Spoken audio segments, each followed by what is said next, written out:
Hello guys, কেমন আছো সবাই? আশা করছি সবাই ভীষণই ভালো আছো। আমিও ভীষণ ভালো আছি। তো রিয়াজ ব্লগে আরেকটি নতুন ভিডিওর সঙ্গে তোমাদের সবাইকে অনেক অনেক ওয়েলকাম। তো আজকে হচ্ছে তোমাদের সঙ্গে একটি রেসিপি শেয়ার করব, সেটা হচ্ছে শাহি পনির। তো হচ্ছে এটা একদম প্রথম আমি হচ্ছে করছি আর কি।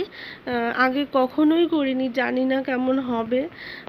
তো হচ্ছে একদম নিজের মনের মতো করেই করছি, জানি না কেমন হবে। নিজের মনে হলো যে যা যা করতে সেগুলোই কিন্তু করছি।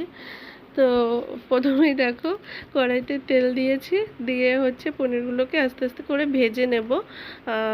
হচ্ছে একটু লাল লাল করে। তো ভালো করে তেলটা আমি কড়াইতে ভালো করে সব দিকে করে নিচ্ছি, নেড়ে চেড়ে নিয়েছি।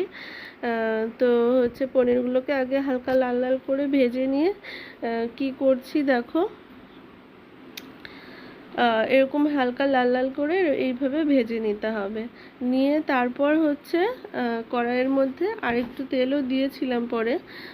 তো হচ্ছে দিয়ে আমি গোটা জিরে, গোটা গরম মশলা, দুটো শুকনো লঙ্কা আস্তই দিয়েছি, আর একটা তেজপাতা একটু মানে মাঝখান থেকে কেটে দিয়ে দিয়েছি।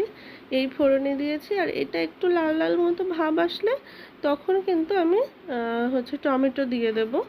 পাকা যে টমেটোটা কেটে রেখেছিলাম ওই টমেটোটা দিয়ে দিয়েছি। আর টমেটোটা তেলের উপরে দিলে কালারটা ভালো আসে, তাই না? আর হচ্ছে ওদিকে শিলে আমি কিন্তু ওই যে পোস্ত আর কাজু বাদামটা হচ্ছে বেটে নিয়েছিলাম।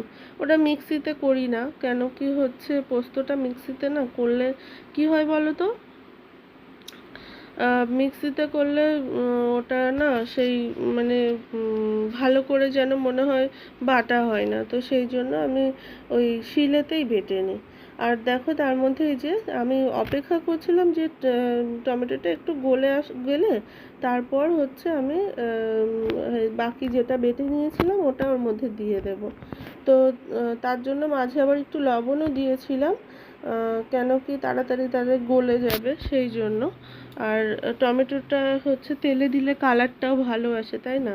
আর শাহি পনিরে তো হলুদ দেওয়া যায় না, তো সেই জন্য আমি ভাবলাম যে কালারটা ভালো আসবে, এই জন্য টমেটোটা তেলের উপরেই দিয়ে দিই। তো তারপরে দেখো ওই বাটাটা দিয়ে দিয়েছি। হচ্ছে যেটা বেটে রেখেছিলাম সেটাই দিয়ে দিলাম, আর আমি নেড়ে চেড়ে দিচ্ছি। আর ওর মধ্যে কিন্তু একটু ওই যে প্লেটে রেখেছিলাম, ওই প্লেটে না এতটাই মানে ঘন হয়েছিল বাটাটা, তো একটু জল নিয়ে আমি জলও দিয়ে দিলাম ওটা ধুয়ে প্লেটটা। তো এইবার হচ্ছে ওই পনিরটা কিন্তু আমি ওই জলের মধ্যেই দিয়ে দেব, দিয়ে একটু কিছু সময় একটু নেড়ে চেড়ে নেব। বেশি সময় নয়, যেহেতু পোস্ত তো বেশিক্ষণ করতে হবে না, একটু সময় পরেই ওটা একটা ঘন ভাব চলে আসবে। তো অল্প একটু সময় আমি হচ্ছে একটু নেড়ে চেড়ে নিচ্ছি। দেখবে খুব বেশি সময় লাগবে না, একটু পরেই হচ্ছে ওটা কেমন কেমন শুকনো একটা ভাব চলে আসবে। আর যখন একটা শুকনো শুকনো একটা ব্যাপার আসবে তখন ওই সময়টায় কিন্তু আমি একটু লঙ্কার গুঁড়ো দিয়ে দিয়েছিলাম, যাতে কালারটা আরও একটু ভালো আসে। লঙ্কার মানে অল্প একটু লঙ্কার গুঁড়ো আমি ওর মধ্যে দিয়েছিলাম।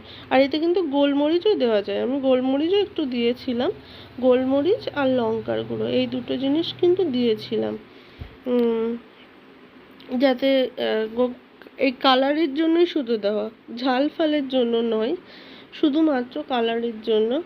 আর এরপরে কিন্তু এই যে ঘন ব্যাপারটা হয়ে গেছে না, তো এই সময়টায় আমি হচ্ছে একটু আমার একদম রুম টেম্পারেচারে থাকা ঘরেতে দুধ ছিল, তো এইটা আমি একটু দিয়ে দিয়েছিলাম ওর মধ্যে। ওই যে দুধটা হচ্ছে দেখছো একদম অল্প, খুব বেশি নয়। আর এটা তো খুব একটা গ্রেভিও নয়, আবার খুব একটা ঝোলও নয়, মানে মিডিয়াম এরকম টাইপের একটা পর্যায়ে এটা রাখতে হয়। তো জানি না কেমন হবে। হ্যাঁ, তো মানে খুব ভয় করছিল যখন করছিলাম যে ভালো হবে তো খেতে, এরকম একটা মনে হচ্ছিল। তো এই যে ফুটে উঠেছে। আর লাস্টে দেখো আমি একটু কটা কাঁচা লঙ্কা দিয়েছিলাম, এতে একটু কালারটা বেশ হোয়াইটের মধ্যে একটু গ্রিন গ্রিন একটা ব্যাপার আসে, সেই জন্য দিয়েছিলাম। আর একটু চিনিও দিয়েছিলাম। আর নামানোর আগে না একটু হচ্ছে ঘিও দেওয়া যেতে পারে, কিন্তু আমি আর দেইনি, যেহেতু এটা রথের দিন করেছিলাম এই রেসিপিটা, সেই জন্য আমি হচ্ছে ঘিটা কিন্তু আর দেইনি। তো কেমন লাগলো জানিও। হচ্ছে যদি ভিডিওটা ভালো লাগে তাহলে অবশ্যই লাইক কমেন্ট শেয়ার করো, আমার পাশে থেকো, এটাই বলবো। আর এই যে দেখো কালারটা, মানে তোমাদেরকে ভাবছি যে একটু লাস্টে কালারটা দেখিয়ে দেব। এই যে কালারটা এই পর্যায়ে এসছে। জানি না, একদম প্রথমেই করলাম, কেমন হয়েছে না হয়েছে কিছুই জানি না। তো সবাই ভালো থেকো, আবার আসবে একটা